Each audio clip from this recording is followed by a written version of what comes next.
Campside Media. This podcast deals with adult themes, discussion of sexual assault, and contains some explicit language. It's intended for mature audiences. Hello? What is this? What do you want me to say? What is going on here? It's just, Chameleon. Okay. You're listening to Chameleon, a production of Campside Media. Oh. That story you heard last week about Deb Snyder and her uncomfortable encounters with the Con Queen scam, that started for her back in 2017. And at the same time, something different was bubbling up in town. A kind of seismic shift started by other powerful women in the industry. This morning, A-list actresses like Reese Witherspoon, Nicole Kidman, and Jennifer Lawrence joining forces with behind-the-scenes power players to fight sexual misconduct in Tinseltown and beyond. Vanessa wrote a lot about this at the time. She was on the sexual assault beat, in a way. This big shift around sexual harassment and sexual assault was a long time coming. If you asked older actresses in Hollywood, they'd probably say that they never thought they'd be treated like anything but sex objects. But the change did come. Bombshell allegations against Harvey Weinstein, describing several accusations of sexual harassment against the studio executive worth $200 million. As I'm sure you know, the film mogul Harvey Weinstein was raping actresses. He'd have them come to his hotel room for a meeting, supposedly, and then he would make a disgustingly simple demand. You want this part? Have sex with me first. He blocked the exit and said, just stand there and be quiet. I was sitting on the bed talking to Harvey when he pushed me back and forced himself onto me. It was not consensual. I was completely grossed out. And he said, Rosanna, you're making a very big mistake. Look what I've done for. And he mentioned two other actresses, famous actors, Oscar-winning actors. And I said, I'll never be that girl. That was actress Rosanna Arquette. And other actresses came out too. Gwyneth Paltrow, Ashley Judd, Salma Hayek. And suddenly a whole lot of women were pointing fingers at a whole lot of other guys, doing some range of similar things. New allegations against a famous movie director. James Toback has been accused of sexually harassing more than 30 women. Leslie Moonves, the CEO of CBS, allegedly kissed and touched women against their will. Hollywood heavyweight Brett Ratner is on the offense, suing one of several women who've come forward accusing him of sexual harassment or abuse. For a lot of women in Hollywood, it seemed like this was a constructive time. It really did feel like the scales were finally starting to balance out. What's also interesting is that even though women can be huge producers, like Deb Snyder is a huge producer, you never heard about them sexually harassing men during this period. And that's not to say that there couldn't be women who harass men in Hollywood. I mean, I think everybody knows that women can do that. But at the same time, it seems rare. Except in our story. Yeah, our story really flips it on its head. This is Chameleon, the story of the Hollywood Con Queen. I'm Josh Dean. Chapter 6, Day Player. By now, you've heard the Con Queen pushing boundaries at times, acting flirtatious with a lot of the marks. But sometimes he crossed the line, in a big way. I remember the first time we heard about this. It was from Eddie. He was in Jakarta feeling upside down, and the Con Queen called him very late at night. He said, hey, what are you doing? I said, oh, just trying to get in bed. I got to be up in a few hours. She goes, well, do you have a minute to talk? And I'm like, man, like, come on, dude. Like, you can't be that thirsty. Like, come on. I know I got a cool dog, but let's be real. But Eddie wasn't the only one this happened to. Not by a long shot. I was just talking to an assistant who was kind of, it seemed like to me, he was trying to see if I was available for a call for his boss. That's Joe Scarnici. He's another victim, a photographer who lives near LA. Joe was in his garage when we spoke. He was really nervous about talking to us and wanted to make sure we weren't scammers ourselves before he got on the phone, which is fair enough. You're on a lavalier mic? I'm on a lav mic, yeah, and I've been recording for 2 minutes and 40 seconds now. All right, excellent. But once we got on the phone with him, Joe warmed up. He talked a lot about this assistant he would talk to during the scam. His name was Albert, or at least told me his name was Albert. And he kind of struck me as a late 30s, early 40s. I don't know, I pictured him well-dressed sitting in an office in a huge house at a computer and, you know, with a headset on, kind of talking and dealing with people. Albert's boss was supposedly Christina Ong. She's a secretive billionaire and hotel magnate from Singapore, a new woman the con queen had begun to impersonate. It was kind of like Harvey Weinstein. He always had an assistant bring actresses to him at Hotel de Cap, or whatever luxury hotel he was parked in. And those assistants always claimed they didn't know what was really going on behind his hotel room door. Albert would do the same thing. He insisted he had no idea that the victims were being harassed or mistreated in any way by his boss, Christina Ong. So in that way, the supposed assistant was good cop. He said, okay, I'm gonna call in a couple minutes and then I'm gonna get her on the line. Please stand by in 10 minutes. So 10 minutes later, I get a call and he says, I'm gonna patch you through to Mrs. Ong. And so I totally thought I was speaking to a 70-something-year-old woman when I was speaking to her. In my head, the voice matched, what a wise older woman would sound like. I don't know. Joe had, by this point, already been to Jakarta. And by now, you probably know how that went. It ended up being like 6 or 7 days in a row, I think. And it was $8,000 in cash that I ended up shelling out for the driver. The price kept going up and up and up until, it just got ridiculous. Still, he was considering a second trip when Albert called to say that Christina wanted to talk to him. I was out to dinner with a photographer friend of mine and an assistant that we work with, and I get a call from Albert during dinner. So I go out and I'm talking to Albert and, Ms. Ong would like to speak with you.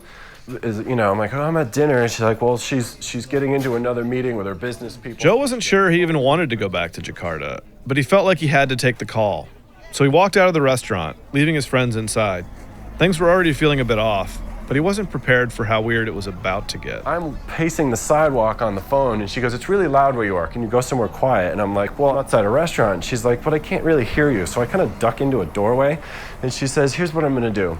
I'm going to fly you on my private jet to Japan, and you and I will spend a day in Japan and get to know each other discreetly. Is that okay with you? And I was like, wait, what?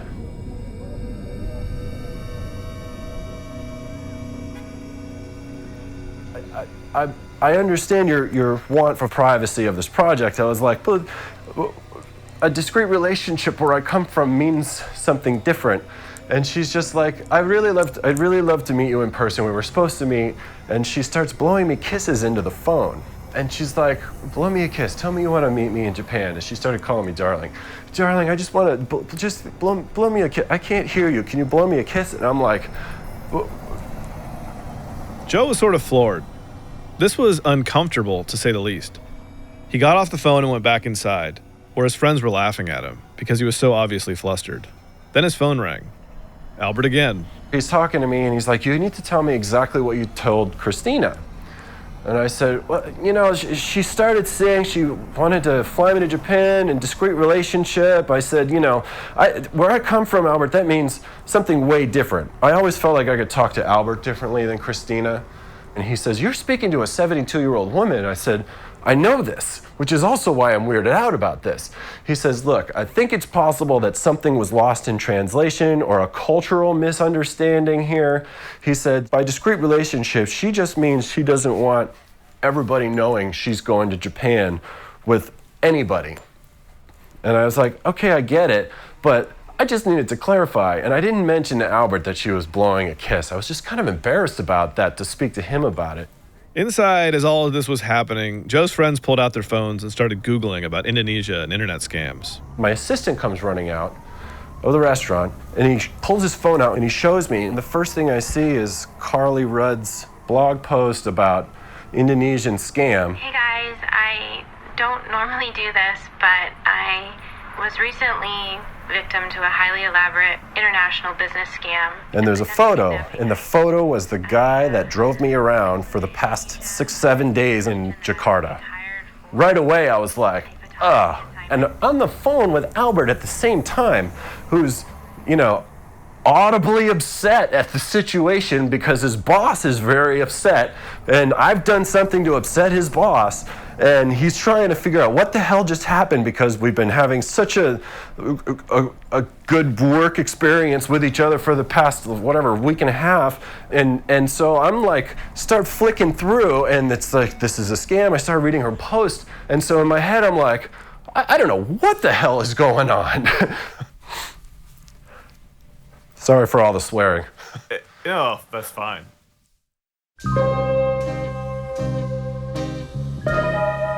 So the fake assistant, Albert, is pretending to be a trustworthy person, wanting to protect Joe from his fake female boss. But it's all the same person. It's like psychological warfare. Oh, we're just getting started.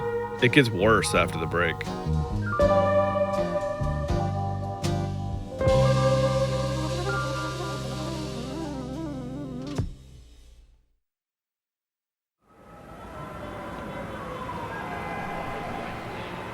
So here's Joe in Midtown Manhattan, cornered into this awkward moment where this female billionaire, or a person he thinks is a female billionaire, has just leaped over the line.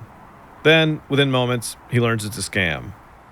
But this whole part of the scam, it gets way more twisted than blowing a couple kisses over the phone. Particularly when the con queen was impersonating certain key film execs, like Deb Snyder.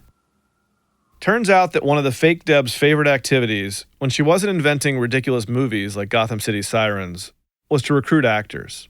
She set her sights on actors of a certain level, who were mostly doing bit parts. They're called day players in Hollywood. Deb, the real Deb, had told me about this herself when I went to her house. They'll say, we saw you and it's true because you were in this thing, you were a day player, here's a bigger opportunity. And you're thinking, well, that's how it works. Isn't that the Hollywood story? Like, I get discovered, I come in, I'm an extra, I have a couple lines, and people realize that I'm incredible. That does happen, but it doesn't happen with an on-the-phone interview with the producer. Like, it's, that's not the proper channel. This, Deb says, is a thing more established actors would know. But someone striving, well, even if he felt uncomfortable, he's unlikely to say anything about it. Who does auditions with actors on the phone? Like, first of all, producers are not holding, like, when it comes to auditioning, like, the director is auditioning. And the director will either do it in the room or it will be taped by a casting director, or sometimes if people are out of town, we'll send them sides and we'll say, can you put yourself on tape? But to actual, role play. We'd heard about fake Deb's penchant for unorthodox phone auditions before, from Andy at Atlas Entertainment. He's the producer we've talked to a few times now. It was his ties to the story that dragged me into it in the first place. Just to jog your memory, we met Andy in that swanky office on Sunset Boulevard, way back at the beginning of our journey. One day, Andy, who worked on the DC Comics movie Suicide Squad with the Snyders, got a call from an actor he knew. He told me about it before I went to see Deb, literally the day before. He says to me, I'm really excited about my trip to LA. When am I going to meet Deb Snyder in real life? And I was like, what are you talking about? And he said, I acted out a scene with her on the phone. And I go, wait, you did what? He goes, yeah, I did a phone audition with her. She played the female role, I played the male role, and it was a scene in an elevator. And she was so complimentary of the work I did. I go, what kind of scene was it? He goes, I'm kind of embarrassed to admit it, but it was a sex scene. And I go, you acted out a sex scene on the phone with a fake Deb Snyder? So yeah, I was aware of the phone sex thing before I got to the Snyder compound. To be honest, it was a bit of a touchy subject for me. I'd been nervous to broach it with Deb. It's not the most comfortable thing to just bring up, especially as a man talking to a woman. But Deb had done the work for me. She wanted to make sure I was going to discuss the phone sex. I hope you touch on the sexual, I hope that's not ignored. Especially in light of everything that's going on today. I pride myself in how I conduct business, on how our company conducts business, and it's sickening. The last thing a female executive in Hollywood wanted, especially in the wake of this huge reckoning about sexual assault, was to be labeled as a harasser, someone who pressured guys for sexual favors, the way Harvey Weinstein had with women. It makes me sick to my stomach, and I was disgusted and I was angry. When we talked to Nicole at K2, she'd also heard all of this. And it was more common even than we suspected. Numerous powerful women had their names and positions abused in this terrible way.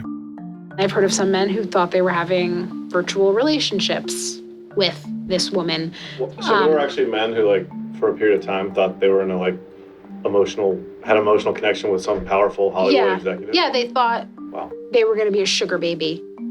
Because that's how he would set it up. You know, I'm going to take care of you when I'm in New York. You're going to come visit. He would be my bodyguard, sort of thing. And it's just all for his own edification. Deb and the others knew how violating it must have been for the victims who were lured into phone sex.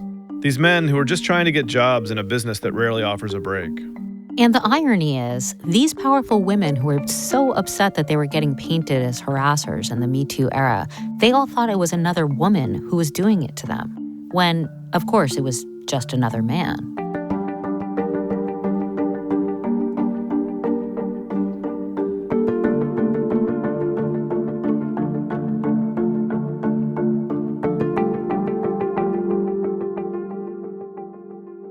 The guy who was on the phone with Deb, Andy, connected us, and before I called him, we did a little research online. Vanessa found his headshots and called me up laughing about how good looking he was. Jesus Christ, this guy looks like Channing Tatum. This actor, he didn't want to use his real name, which, under the circumstances, I understand. So we'll call him Kevin. How you doing, man? I'm good. Thanks for coming in. Kevin lives in Hawaii. He went to a recording studio out there to talk to us. I've tried to do the LA thing. You know, everybody's an actor over there. As much as I love LA, but, you know, you got to drop the persona every once in a while. So I came out on vacation to Hawaii, and last night of my vacation, got drunk, and I'm like, I'm not going back. So I ended up missing my flight the next day. And then 7 years later, I'm here. I knew a lot about Kevin's story already, but I wanted to hear what happened directly from him. So I asked him to try and go back to the time we were here to talk about, what he was doing then. I did Triple Frontier with Andy. Make no mistake about it. You guys need to own the fact that we do not have the flag on our shoulders. Triple Frontier was this big budget action movie that Andy and Atlas Entertainment made for Netflix. It had a huge cast of leading men. You've been shot 5 times for your country. Ben Affleck, Charlie Hunnam, Oscar Isaac, Pedro Pascal. Kevin had a small part, but it felt big. I was kind of on a roll. My career was like slowly growing. I mean, it was 2 years ago, but still young, like kind of getting arrogant, like, you know, my career's blowing up. Like, I'm, you know, even though it wasn't, I was so confident that I was going to, you know, be this big A-list celebrity within 2 years, whatever. So I'm working out one day and I get a call and I answer, you know, going along the lines of like, okay, like, why wouldn't somebody call me out of the blue and offer me a role? That kind of delusional mindset that I had at the time. They say it's Andy, and it's like this really stereotypical, like I heard my grandmother, it's like this old New York, like Jewish accent, like heavy, like nasally, stereotypical Jewish accent. This, if you can't remember, is what Andy really sounds like. Wait, you did what? He goes, yeah, I did a phone audition with her. She played the female role, I played the male role. So, not at all like someone's bubby from Queens. Kevin had hung with Andy on set, but he didn't know him that well. To him, Andy was an LA guy, a producer, someone important from this Netflix Ben Affleck movie. Maybe he just had a cold, or they had a weird connection. It threw me off at first. I was like, this does not sound like Andy. I haven't talked to Andy on the phone before, so I'm like, okay, maybe he sounds different on the phone. And he starts talking about, you know, we have this big role coming up. I worked with you on set. I mean, I, you know how good of an actor you are, and I know you're versatile and this, and this. So I'm like, they're talking you up. You're building your ego. They're making you feel good. And then he goes, I want to put you in contact with this woman, Deb Snyder. Kevin often says they when he's talking about the con queen. He's yet another victim who had no idea it was just one person. I said, like, who's Deb Snyder? And if you didn't know the person's name, they'd act super offended. Until to the point where you're like, oh, yeah, like, I know who they are. But you're like, I don't know who the hell you're talking about. Right. So I had to look Deb Snyder up, like, while I'm on the phone with Andy. And he's like, I'm going to introduce you to her. And I said, you're going to be on the call with us. And he goes, no, I can't do that. So I get transferred over to this woman, Deb Snyder. I'm stoked because I'm like, okay, right after this project, I can roll into the next one. But then the woman, Deb, had a question. So then she's like, do you want to audition? And I'm in the middle of the gym in Kauai, like surrounded by people I know at this point. And I'm like, you know, I'll wait until I get back to my place. I get some quiet. I can prepare a little bit. Can you send me a script over email? or like some sides or anything. Kevin wanted her to send the dialogue they would read for the audition over so he could memorize it first. And she goes, no, this is going to be a little different. This is going to be improv, and we're going to do it right now. And I was like, I'm not too big into improv, so can you give me like a premise, a base, and can you just wait till I get back to my place? And she goes, well, a real actor would do this on the spot. And I'm like, okay, like, oh, it can't be that bad. It's just an audition. So then she's like, lays out the setting and the synopsis, and she's like, we want to give you this role, and it's a major co-star role, and it's the Black Adam movie. Black Adam was and is a real superhero movie starring The Rock. No one will ever stop me again. It's from the DC universe, so it made sense that Deb Snyder would be involved. So I was like, okay, that's cool. I've worked with The Rock before. I love his projects. But Kevin was surprised, even a little mystified by this opportunity. And I'm like, why would they give this no-name person a co-star role in this major film? And they go, well, they want some new faces. If you know Deb Snyder, then you know that I like bringing no names up and putting them in the spotlight and stuff like that. And I said, all right, I'll play along with it. So she lays the scene out, and we're at a hotel bar, and you go in, and there's a woman there, and you're trying to get information from her. And you got to finesse this woman, and you got to make her fall in love with you. So I'm like, okay, I can do that. I've done plenty of like flirting scenes. Except never on the phone with older women. I have this like old New York accent. I just hear my grandmother every time. So I'm like, the whole time I'm doing this audition, I'm thinking of my grandma. I'm in a car, and there's people walking by my car while I'm doing this. I'm like bright red. I'm like embarrassed. I'm like, I don't want to freaking do this. So she's like, okay, so now we're going to go to the elevator. We're going to go up to the room and have sex or whatever. So I'm like, okay, we're not going to get there in this phone call audition. So, okay, we make it to the elevator, and she starts making this. She's like, okay, you're going to kiss me. And I'm like, okay, like, mwah, whatever. She's like making these like weird sexual moans. And she goes, no, like, I want it passionate. And I'm like making fake kissing noises. And I'm like, this is fucking weird. Like, I feel it. And I told her, I was like, yo, this is like sexual harassment right here.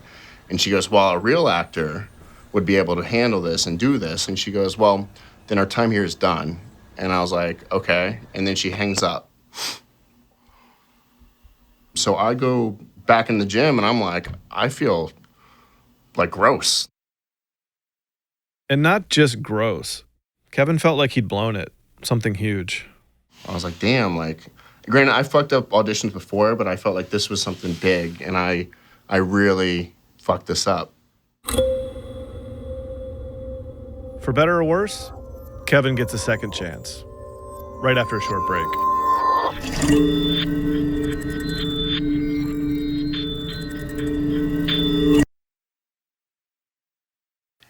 You're listening to Chameleon from Campside Media. Kevin kept replaying his weird audition call in his head, unable to shake a creepy, sinking feeling.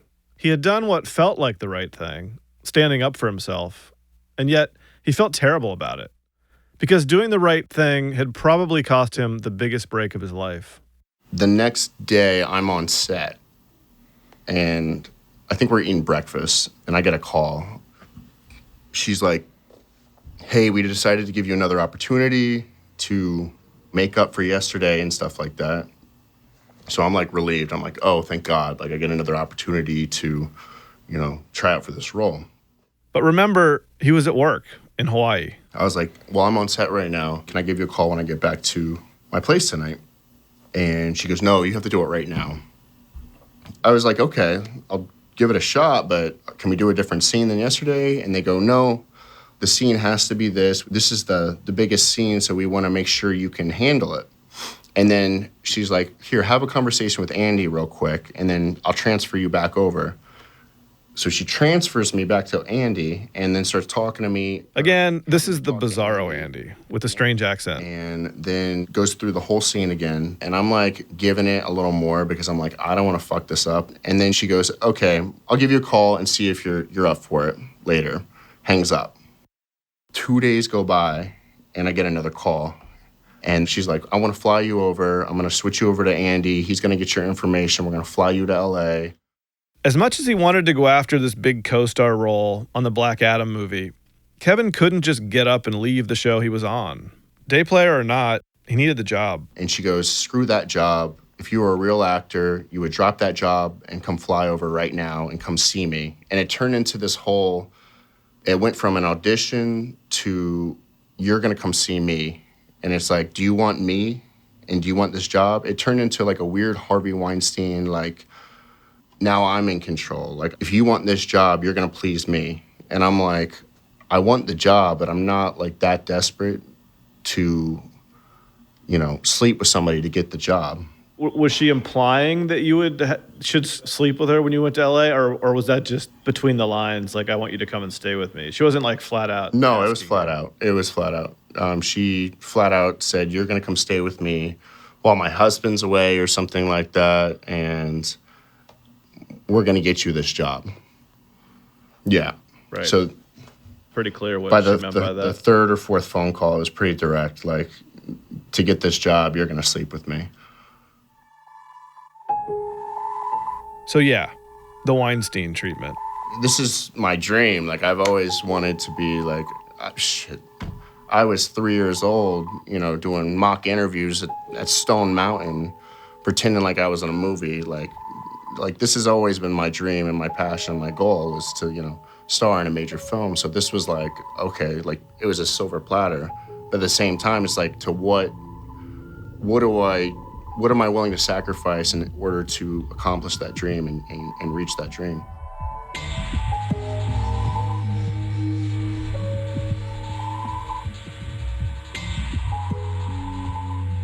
Fake Deb had managed to make Kevin feel like a piece of meat, the way Weinstein had with those actresses. And Kevin was so conflicted, feeling both gross and like he was making a mistake, overreacting in some way. Maybe this is just the way things worked. Still, even after Me Too. I called my father and I was like, Dad, this has been going on. Like, and me and my dad don't get like real like deep about stuff, but like, cause like nothing, I'm like the manly man. Like, I don't have any issues with like this kind of stuff. So I was like, I don't feel right about it. I was like, this all feels like wrong. And like I'm not really willing to like do this for a role. And he goes, I can't really give you, any, because he's been, police officer for 35 plus years, just working from the day he was born to now. He's like this hardened, like manly man. He's like, I don't know the industry. I can't give you any advice on where to go from here. But if it doesn't feel right, just, do what you feel is right. I felt like molested, like sexually harassed. And I felt gross every time I walked away from the phone. People can say all day long, like, yeah, I would never do that. This would never happen to me. That's bullshit. Like, when you want something bad enough, it's as low as you are willing to go, you're gonna, make some sacrifices. The experience was a window into what happens to so many women in the course of their lives. And it's amazing how much this guy sounds like the women who are harassed by Hollywood's predators. 10 years or more of my professional possibilities were diminished. That experience made me stop fulfilling my dreams, made me decide to completely change my entire life because I wasn't willing to be, treated like an object. These women said that their experience with Weinstein devastated them. And every day that went by that he was not in jail, I feared that I would once again be targeted. It made them afraid. It changed the meaning of their lives. And Kevin, he kind of felt that way too. It crushed me. It didn't just humble me, it totally crushed me. After that, I didn't even attempt to work. I I stopped searching, like looking for work and applying for things, and I kind of lost faith in the industry completely. It kind of ruined my dream. And then at the same time, all this Harvey Weinstein stuff was going on, the Bill Cosby stuff, and I was like, the only way to make it at this point is, you know, to please somebody else. And I was like, I'm not willing to do that. In the end, Kevin didn't need to make the decision. Once he called the real Andy, finally, he learned that Deb was a fake. And then, like so many other victims, Kevin got on the phone with Nicole at K2 Intelligence, and she told him the truth about the scammer. She's like, it's a dude, and he's very good at like changing his voice and stuff. Kevin felt completely upended. He'd been lured into this awkward situation, tortured himself over it, only to find out it was all for nothing. There was no part, no movie. Nobody actually wanted him to co-star in anything. A pit in my stomach, like wanted to throw up. Like I was sick for days. It was almost like being raped. Like I was like, I'm not even going to compare it to that because that's horrible. But it was just like, I felt completely violated. I think I was like physically ill for days after that. Didn't want to get out of bed, like depressed. Nicole asked Kevin for a favor. It was no small thing.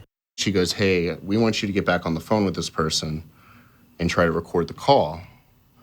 So I said, okay. One final time, he would subject himself to the humiliation in the interest of justice. I go to record it, and the thing doesn't record. It just stops when the phone's rolling. So I don't know if it was the app I was using or what it was, but it stops. I try to call the number back, and it's a burner phone. The call doesn't go back, and I think the phone was totally shut off right after that. I got no more phone calls.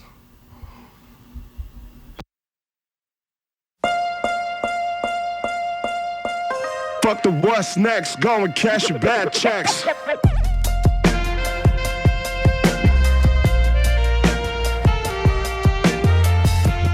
Next time on Chameleon, we take things into our own hands and for the first time start to zero in on the identity of the scammer.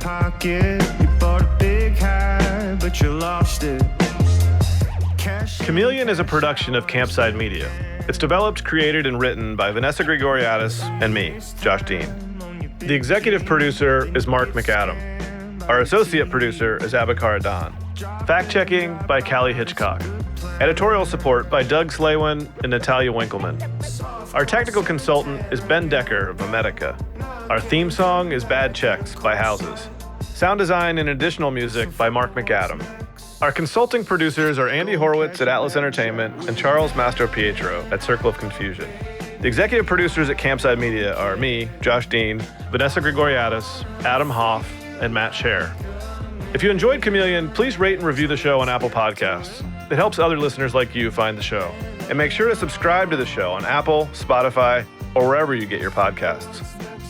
And if you have any information about the Con Queen scam, or were a victim and would like to share your story, please call 203-807-4453. You can also email us at chameleonpod@gmail.com. Thanks for listening. We'll see you next week. You spent a bad year in the wrong bed. Start a new life where you play dead.